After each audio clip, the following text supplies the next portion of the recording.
Olá pessoal, mais uma aula de filosofia. Colégio Estadual Delmiro de Miranda Brito. Nós falaremos hoje sobre Aristóteles, professora Margarida Cibaldo. Alguns aspectos da biografia de Aristóteles, mas antes disso, eu gostaria de dizer a vocês que esse material foi retirado da apostila do pré-universitário SEDUC, né? Da Secretaria de Estado de Sergipe, do caderno Filosofia, tá certo, pessoal? Então vamos lá, a biografia de Aristóteles. Quem foi Aristóteles? Um dos mais expressivos filósofos grego, não é? Um dos mais expressivos porque ainda hoje a teoria de Aristóteles fundamenta muitos estudos, não é? Ele e sua teoria ainda são muito estudados nos dias de hoje, nos dias atuais. Nascido em Estagira, na Macedônia. É por isso que em alguns livros vocês verão as pessoas se referirem, os autores se referirem a Aristóteles como o estagirita, tá? Porque ele nasceu em Estagira. Ele foi filho de um médico chamado Nicômaco. Esse médico, ele servia ao rei da Macedônia, tá?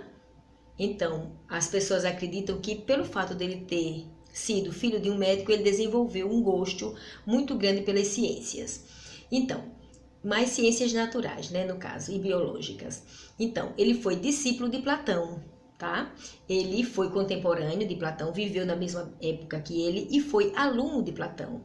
Mas apesar de ter reconhecido a grandiosidade da filosofia platônica, ele desenvolveu a sua própria filosofia e em alguns pontos ele divergiu, ou seja, ele não concordou com o seu mestre. Foi professor de Alexandre, filho do rei da Macedônia, Filipe II. Então, Filipe II, o rei da Macedônia, queria instruir o Alexandre para que ele fosse o seu sucessor, não é? Então, ele convidou Aristóteles para ser professor. E Alexandre, ele foi uma pessoa que teve um bom desempenho, teve muito sucesso, aliás, tanto é que, pelos seus feitos, ele ficou conhecido como Alexandre o Grande. Fundou a sua própria escola filosófica chamada o Liceu. Depois que Alexandre morreu, né, ele morreu muito jovem, todo mundo que fazia parte do governo de Alexandre começou a ser perseguido. Então, Aristóteles teve que sair do local, né? E depois, muito tempo depois, ele formou a sua escola chamada o Liceu, tá? Apaixonado pela biologia, estudou a natureza e classificou os seres vivos. Então, hoje, a ciência contemporânea, ela se serve de digamos assim, de métodos de classificação dos seres. E isso tudo foi ainda herança dos estudos de Aristóteles, né? Muita coisa que é desenvolvido na ciência, na forma de se fazer ciência, a gente herdou isso da teoria de Aristóteles, né? Da filosofia de Aristóteles.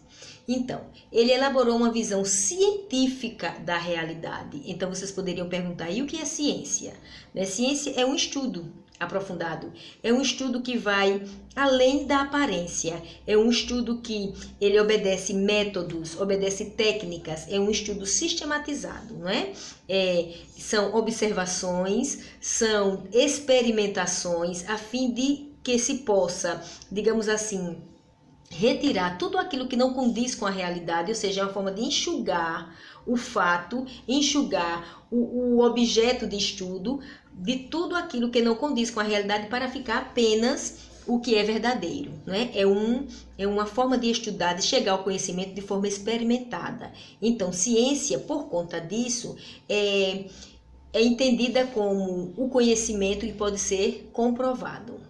Então, tudo isso também a gente herdou de Aristóteles, dos estudos de Aristóteles. Então, objeto da ciência. Então, objeto é aquilo que a ciência estuda. E o que é que a ciência estuda? Segundo Aristóteles, a ciência estuda o ser de forma individual, de forma concreta e de forma única. Ou seja, o ser, ele é individual, concreto e único. Então, esse ser individual, concreto e único, ele é o objeto de estudo da ciência. É aquilo que a ciência estuda. Mas a ciência, além de ter um objeto, também tem um propósito, uma finalidade. Não é? Para que ela estuda esse ser individual, concreto e único? Ele estuda esse ser, a ciência estuda esse ser, no intuito de se chegar a uma compreensão universal. Olha, pessoal, a ciência parte do estudo de coisas individuais, de coisas únicas, estuda, por exemplo, o cavalo. Vários cavalos, não é? Para se chegar ao conceito de cavalo. E esse conceito de cavalo, ele é universal. Ele é aplicado a todos os outros exemplares da espécie, porque esse conceito é fruto de estudos sistematizados, né? Então, essa definição são, no caso, definições essenciais utilizadas de modo generalizado. Tá? Estuda vários exemplares de um único ser para se chegar a uma ideia e essa ideia poder ser utilizada com relação a todos os outros de forma generalizada. Então, é a indução o método utilizado por Aristóteles, justamente a operação mental que vai do particular para o universal. Estuda os seres individualmente, de forma concreta, e esse ser que é único, individual e concreto, também é estudado dessa forma, individual e de forma concreta. E depois que estuda esses seres, vários exemplares desses seres, a gente chega a uma ideia, e essa ideia, esse conceito, ele é aplicado aos demais seres da mesma espécie. Então, a indução, como eu já disse, operação mental que vai do particular para o universal, é um processo intelectual básico de aquisição do conhecimento, ou seja, de se chegar ao conhecimento, de se adquirir conhecimento.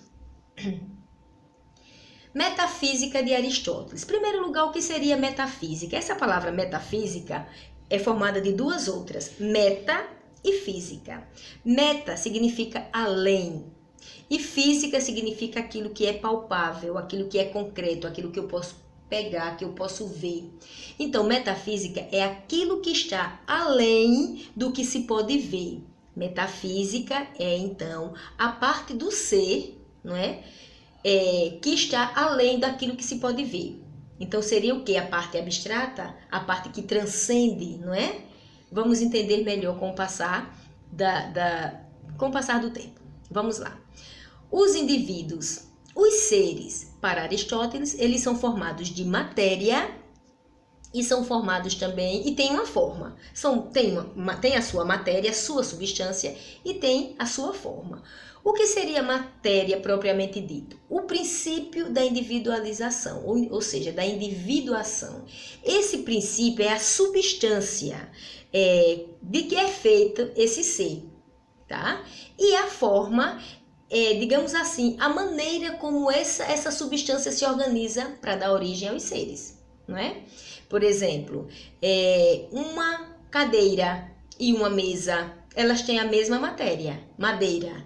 Mas a forma como elas estão organizadas, como essa matéria está organizada, dá forma a diferentes seres, tá? Observem esse cavalo. Eu coloquei esse cavalo assim todo iluminado para dar a ideia de o modelo ideal de cavalo, não é? A ideia, digamos assim, perfeita de cavalo. Como diria Platão. Platão dizia que existiam dois mundos, o mundo ideal e perfeito e o mundo sensível, né? Aquele mundo das coisas que a gente percebe, tá? O mundo inteligível, o mundo das ideias perfeitas e o mundo sensível, aquele que a gente toca e pega. Por isso que eu coloquei aí, o cavalo na sua ideia perfeita. Para Aristóteles, essa ideia perfeita de cavalo não existe. Para Aristóteles, o que existe são os cavalos reais. Esses cavalos que a gente vê, que a gente toca, que a gente percebe, que a gente consegue estudar. Então, esses cavalos, eles são analisados, estudados, comparados, tá? Depois que se analisa, se estuda e se compara essas formas reais de cavalo, chega-se a formas de abstração, ou seja, ideias de cavalo. E essas ideias tem como fim, digamos assim, caracterizar o cavalo enquanto tipo geral, tá? Então, parte do individual, que são o estudo de cada cavalo em si, para a ideia geral de cavalo. Certo, pessoal? Essa foto aí, ela é bem emblemática. Aí é Platão com esse manto rosado, esse manto avermelhado, e Aristóteles, né? Platão está apontando para o alto, que era o mundo das ideias perfeitas, e Aristóteles está mostrando para esse mundo real, o mundo que existe. Ele diz que é aqui que a vida existe. Então, a metafísica de Aristóteles tem por objetivo buscar dar outro sentido ao ser e também entender o ser a partir de sua multiplicidade e de seu movimento. Multiplicidade porque, segundo Aristóteles, o ser é múltiplo. Existem várias faces e vários estágios. E o movimento é aquilo que faz com que o ser passe de um estágio para o outro estágio, ou seja, transformação, tá? Então, vejamos aí. Esse homem aí está em evidência, ele está sendo estudado, analisado. Vamos lá ver por quê. Aristóteles disse que o ser é formado por essência e acidente. O que seria essência? Aquilo que faz com que o ser seja o que é, o ser humano. O que é que faz o ser humano ser humano? É justamente a sua racionalidade, é justamente a sua consciência crítica. Isso são essências, que, aliás, são, digamos assim, a parte do ser, características do ser, que se faltar, o ser deixa de ser o que é. O ser humano, para ele ser humano, ele tem que ter a sua racionalidade. Se ele não for um ser racional, ele não é um ser humano. Tá? Então, acidente são aquelas características mutáveis, ou seja, aquelas características que mudam e variáveis, né, que varia de pessoas para pessoas, que não altera a essência, a natureza essencial do homem. Não altera. Por exemplo, o homem ele pode ser baixo, alto, gordo, magro, bonito, feio, inteligente, desprovido de inteligência, mas ele não deixa de ser um ser humano. Então, essência é a parte do ser que não pode faltar. Se faltar, ele deixa de ser o que é. E acidente é a parte do ser que, tendo ou não, aquele ser não deixa de ser o que é. Trazendo um pouco para um exemplo bem mais simples. Uma vitamina de abacate, não é? Qual é a substância que, se faltar, aquele composto deixa de ser uma vitamina de abacate? É claro que é o abacate. Se você não colocar abacate, aquilo ali vai ser qualquer coisa menos vitamina de abacate. E quais são as qualidades acidentais? Né? Aquilo que, tendo ou não, aquela substância não deixa de ser uma vitamina de abacate. Por exemplo, ela pode ser gelada ou pode estar quente, ela pode ser grossa ou fina, ela pode ser doce ou ter pouco açúcar, né? Então, isso não vai fazer com que aquela substância deixe de ser uma vitamina de abacate. Agora, se faltar o abacate, que é essencial, deixa de ser vitamina de abacate. Tá, pessoal? Então, todo do ser humano a qualquer outro ser, tem a sua parte essencial, que não pode deixar de ter, e tem a sua parte acidental. Aristóteles disse também que todo ser é em ato e em potência, tá? O ser em ato, quando é que o ser ele é em ato? Ele é em ato quando ele é aqui e agora. Por exemplo, essas sementes são em ato, porque estão aqui e agora. Mas essas sementes têm a potencialidade de vir a ser uma árvore. Então, semente aqui e agora, semente em ato, mas em potência ela é uma árvore, porque ela pode vir a se tornar uma árvore. Analisando uma árvore aqui e agora. Então, a árvore em ato é o que ela é aqui e agora, uma árvore. Mas ela tem a potencialidade de se transformar em uma pilha de papel, tá? Então, ela é em ato, aqui e agora, uma árvore, mas com potencialidade, mas em potência, ela é uma pilha de papel.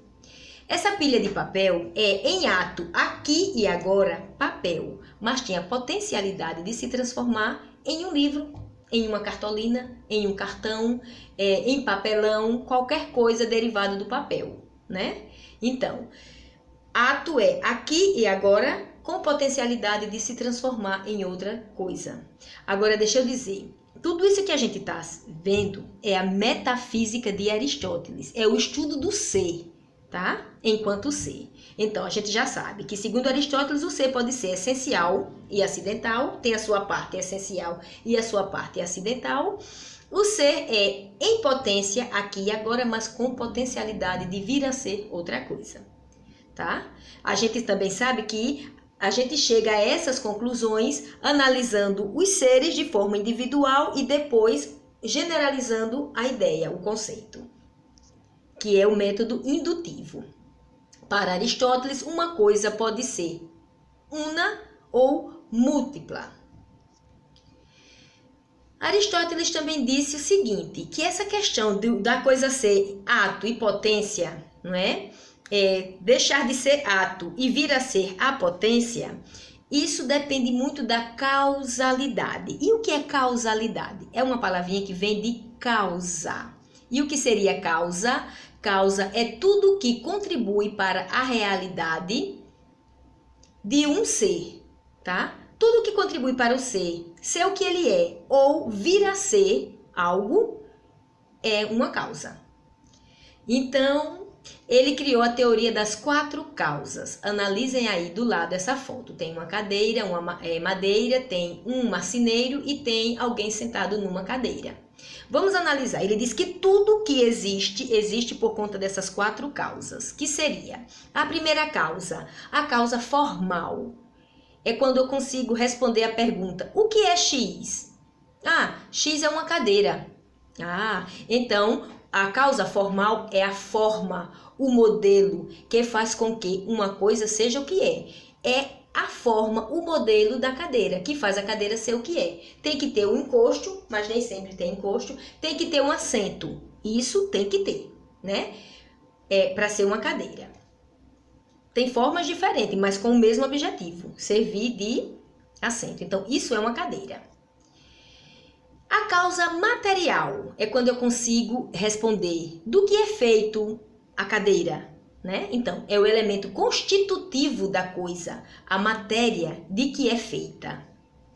Então, nesse caso, de madeira. Então, a causa material da cadeira é a madeira. A causa eficiente é quando eu consigo responder por que X é X, por que a cadeira é cadeira?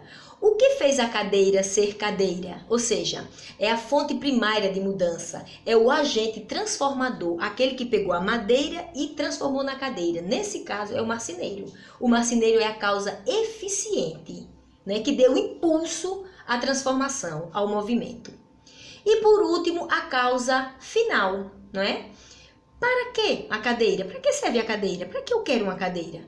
O objetivo, o propósito, a finalidade da cadeira, no caso, servir de assento, não é? Então, para Aristóteles, tudo que existe por conta de 4 causas. A causa formal, como é, a causa material, do que é feito, a causa eficiente, o que foi que transformou essa coisa no que ela é, e a causa final, para que isso? Para que essa coisa?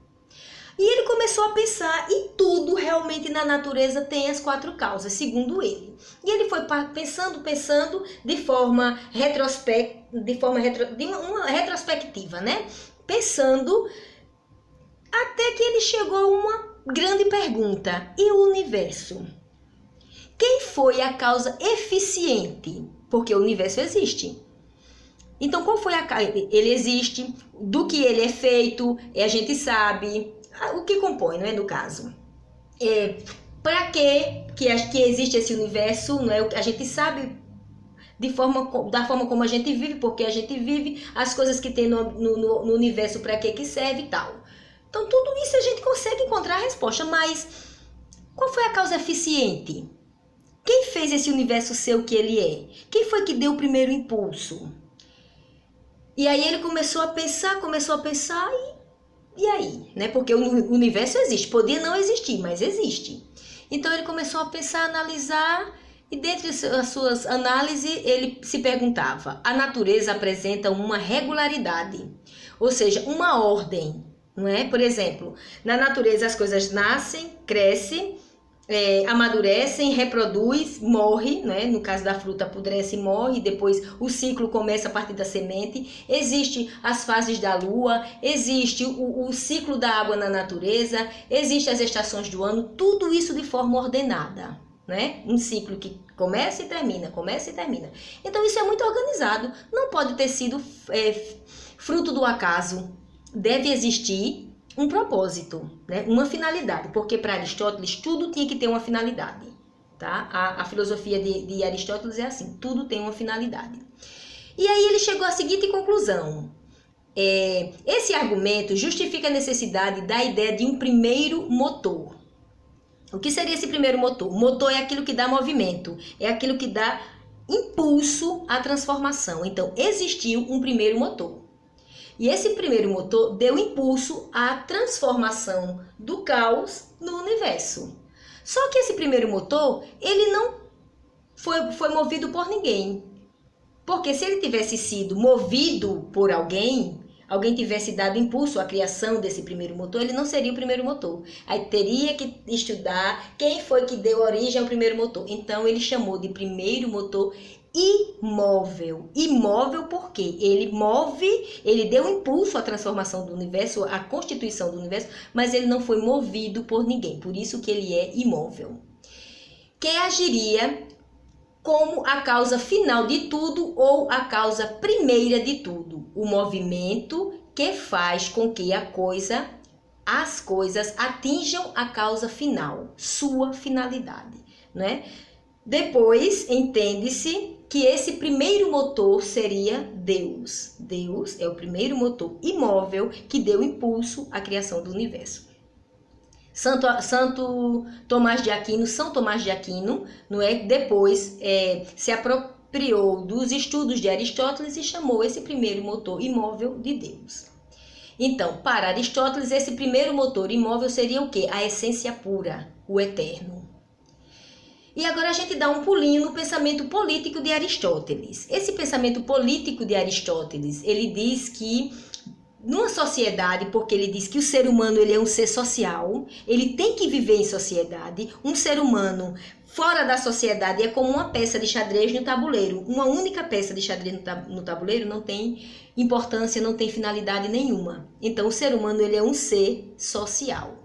E nessa sociedade ideal de Aristóteles, a justiça não pode vir separado da filia. E essa filia seria o quê? Amizade.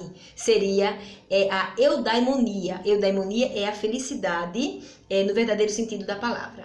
Então, essa filia, ela é a concordância entre as pessoas. Então, numa sociedade ideal, as pessoas concordam com as coisas. E por isso que a sociedade funciona. Porque as pessoas têm a mesma ideia. Então, concordar seria o quê? Ideias semelhantes, interesses semelhantes, para que a sociedade venha a exercer a sua função. Então, essa concordância entre as pessoas seria a camaradagem, o companheirismo. Então, seria isso a amizade, né? A eudaimonia. E eudaimonia, a felicidade plena. E isso, a justiça não vem separado disso na sociedade ideal de Aristóteles. Então, é por isso que existe a educação. A educação existe para fazer com que as pessoas, para promover as pessoas, aos indivíduos, uma formação ética. Se você for um cidadão ético, se você agir dentro dos preceitos morais, então você irá concordar com os seus semelhantes, irá estabelecer a amizade e a sociedade alcançará o seu propósito, que é a felicidade dos seus membros, né, dos cidadãos. Preparação para a vida em comunidade é papel da educação. E aí, nessa sociedade, reinaria a igualdade. A igualdade para Aristóteles tem um sentido diferente do que a gente hoje chama de igualdade. Para ele, igualdade é a justa distribuição. E o que seria isso? A justiça distributiva, que é a justa distribuição. Vamos entender qual a ideia de igualdade para Aristóteles. Justiça distributiva leva em conta o mérito de cada um, ou seja, leva em conta o merecimento de cada um.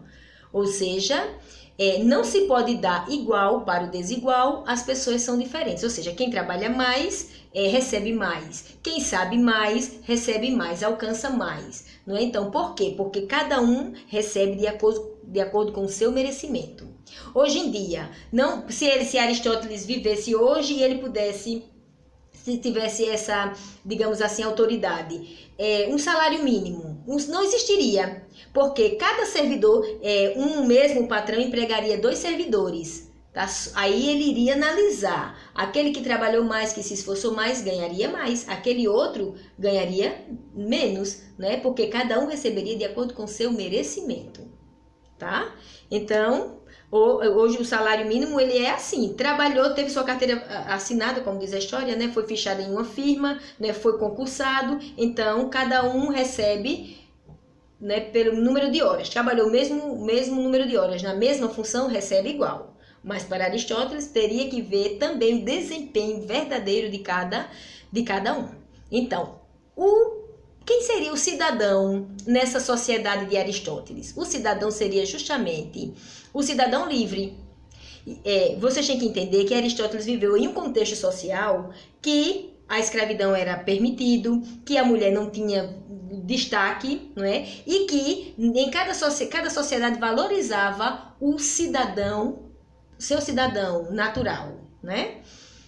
Então, não seria cidadão livre nem escravos, nem estrangeiros e nem as mulheres. Não poderia participar da vida como cidadão, não poderia participar dos rumos da cidade, não poderia opinar, dar opinião. Então, nem todos podem ser membros da Assembleia Governante, ou seja, até esses cidadãos livres, entre eles, nem todos poderiam participar efetivamente da sociedade, da administração da sociedade. É necessário ter qualidades exigidas pela Constituição da cidade, ou seja, poderiam ser nobres, poderia ser um grau de inteligência maior, ou nobreza, né, riqueza, alguma coisa eles teriam que ter diferente para poder ter acesso à administração pública, podendo contribuir para as decisões administrativas da sociedade. Então, como seriam esses tipos de administração dessa cidade? Poderia ser apenas um, e se esse governante ele buscasse o bem comum, a felicidade da cidade, ele seria um monarca, seria uma monarquia. Mas se essa mesma pessoa ele governasse tendo em vista o interesse dele próprio, então ele seria um tirano. O governo seria uma tirania. Poderia ser um grupo de pessoas. Se esse grupo de pessoas governassem para o bem de todos, seria uma aristocracia. Mas se esse grupo de pessoas governasse para o bem deles próprios, particulares, seria uma oligarquia. Todos os cidadãos participando do governo, se todos esses cidadãos participando do governo tivessem como objetivo alcançar o bem para todos os cidadãos, seria uma república ou uma politia. Mas se todos esses cidadãos, esse grupo de cidadãos livres, eles administrassem, tendo em vista cada um o seu interesse próprio, então seria uma demagogia ou uma democracia. Aí vocês poderiam perguntar, professora, mas democracia não é essa forma de governo hoje que a gente vive, em que o cidadão ele tem direito ao voto, à voz e tudo mais, então ele participa do governo? Sim, mas para Aristóteles não era uma boa. Por quê? Porque ele dizia que não podia dar certo uma forma de governo em que um homem menos culto opinasse para o governo dos mais cultos. Os menos pobres opinassem para o governo que envolvesse também os mais ricos, não ia dar certo, né? Então, por isso que ele achava que a democracia não era uma forma de governo válida. Então, mais adiante, nós temos a ética do meio termo. Ele disse que nessa sociedade, o ser humano, para alcançar sua felicidade, ele teria que exercer a ética do meio termo. O ser humano é um ser racional. Ser racional é a parte essencial que não pode faltar no ser humano, tá? Então, o ser humano tem a atividade da razão, o ato de pensar. tá? Lembrando da característica essencial. Então, essas características são essenciais do ser humano. Ou seja, a essência humana. E, para ser feliz, ele tem que viver de acordo com a sua essência. Então, ele tem que desenvolver atividades da razão, desenvolver o seu pensamento, para que ele possa alcançar a felicidade. Então, dessa forma, viver de acordo com a sua essência seria o quê? Racionalidade, consciência refletida. O homem tem que ser assim. Só assim ele está agindo de acordo com a sua natureza e ele pode alcançar a felicidade. E para isso, ele tem que alcançar, ele tem que desenvolver a sua principal virtude, que Aristóteles chamou de areté. O que seria areté? Seria a virtude do meio termo, a virtude da justa medida, ou seja, do equilíbrio. Vamos entender melhor isso aí. Equilíbrio entre o excesso e a falta. Eu não posso agir com excesso ou com falta de alguma qualidade. Eu não posso, digamos assim, por exemplo, comer demais ou não comer nada. Se eu comer demais, eu vou morrer por excesso. Se eu não comer nada, eu vou morrer por falta de alimento. Não é isso? Então, eu não posso pecar nem por mais, nem por menos. Eu tenho que achar o meio termo, a justa medida, não é? O equilíbrio entre as coisas. Então, vamos lá. Virtude para Aristóteles é a justa medida, é o que está entre o excesso e a falta. Então, todo cidadão, ele tem que agir, ele tem que encontrar o justo meio das coisas. Por exemplo, a precipitação é quando eu ajo sem pensar. E aí, ou a negligência é quando eu não ajo de forma nenhuma, ou então eu ajo de qualquer jeito. Então, eu nem posso ser negligente e nem eu posso ser precipitado. Onde é que está o equilíbrio disso aí? Onde é que está o meio termo? É justamente na prudência, tá? Então, eu agindo com prudência, eu acerto, eu digamos assim, consigo acertar mais, não é? Ou seja, onde está o meio termo entre a valentia insana, ser valente demais, agir sem pensar também, ser valente, ou seja, ser destemido, não parar para pensar nas coisas e já ir, como é que se diz, agindo precipitadamente. Ou covardia é não agir de forma nenhuma, é me esconder atrás das pessoas, é não ter atitude. Eu nem posso ser um valente insano, nem posso ser um covarde. Eu tenho que ter o quê? Coragem de agir na medida certa. Então, qual seria o meio termo, o equilíbrio entre a vontade obsessiva e aquela vontade que eu não controlo, ou a fraqueza, né? Que é a falta de vontade, né? A falta de ação. Estaria justamente na perseverança. Então, para Aristóteles, a gente tem que desenvolver essa virtude, esse areté, que é o quê? O justo meio, o equilíbrio. Então, ser prudente, ser corajoso, ser perseverante. Tá certo, pessoal? Então, sendo assim, a gente, o ser humano, o cidadão, consegue alcançar a felicidade que ele chama de eudaimonia, que é a felicidade no verdadeiro sentido da palavra. Então, por aqui nós ficamos. Eu agradeço demais a atenção de vocês e vou deixar uma atividade, um formulário no Google Forms para que vocês possam intensificar esse conteúdo, essa explicação. Ok, pessoal? Fiquem todos com Deus. Um grande abraço.